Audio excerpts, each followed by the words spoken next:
National conference के नायब सदर उमर अब्दुल्ला ने कहा है कि इंडिया अलायंस की मकबूलियत हासिल कर रहा है, यानी इंडिया अलायंस मकबूलियत हासिल कर रहा है और बरकरार है।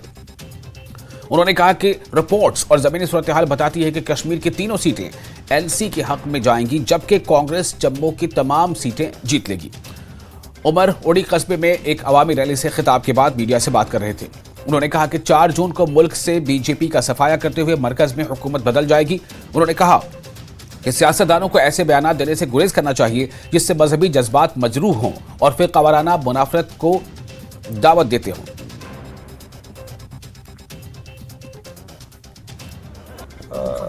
श्रीनगर की सीट पे कल नेशनल कॉन्फ्रेंस कामयाब हो चुकी है।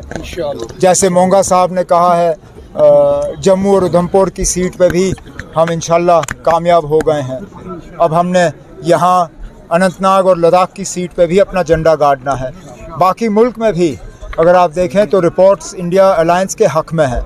अगर ये वजह है कि वज़ीर आज़म साहब गाड़ी छोड़ के पैदल चल रहे हैं, वो ही बेहतर जानते हैं, मैं कह नहीं सकता हूँ ना। अब मुझे अपने इलेक्शन से फुर्सत नहीं है जी। मैं दूसरे इलेक्शनों की तरफ क्या देखूँगा। सुबह उठता हूँ, तैयार होता हूँ, तकरीरें करता हूँ, वोटरों से मिलता हूँ, हाथ मिलाता हूँ, गले लगता हूँ और वापस घर जाता हूँ जी सर। वल्लाह अगर मुझे दूसरे सीट की तरफ देखने की ज़रा सी भी फुर्सत है, मैं ये कह सकता हूँ कि हमें उम्मीद है कि हमें उम्मीद है कि 4 जून को हिंदुस्तान में जो है हुकूमत बदल जाएगी और बीजेपी का सफाया होगा। इंशाल्लाह मुझे उम्मीद है कि भारी अक्सर से जीतेंगे। आपने खुद देखा कितनी खुशी यहाँ पर अवाम को थी उमर साहब के आने के साथ साथ, और आपने देखा जहाँ से इनकी रैली शुरू थी वहाँ पर कैसा सैलाब जैसा जा रहा है इंडिया अलायंस का।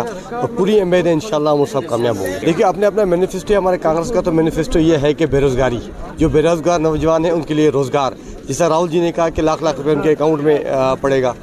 दूसरे डेवलपमेंट है, रोड के, हॉस्पिटलाइज है इनके, या जो हमारी जो महिलाएं हैं उनके हुकूक हैं, इनके बारे में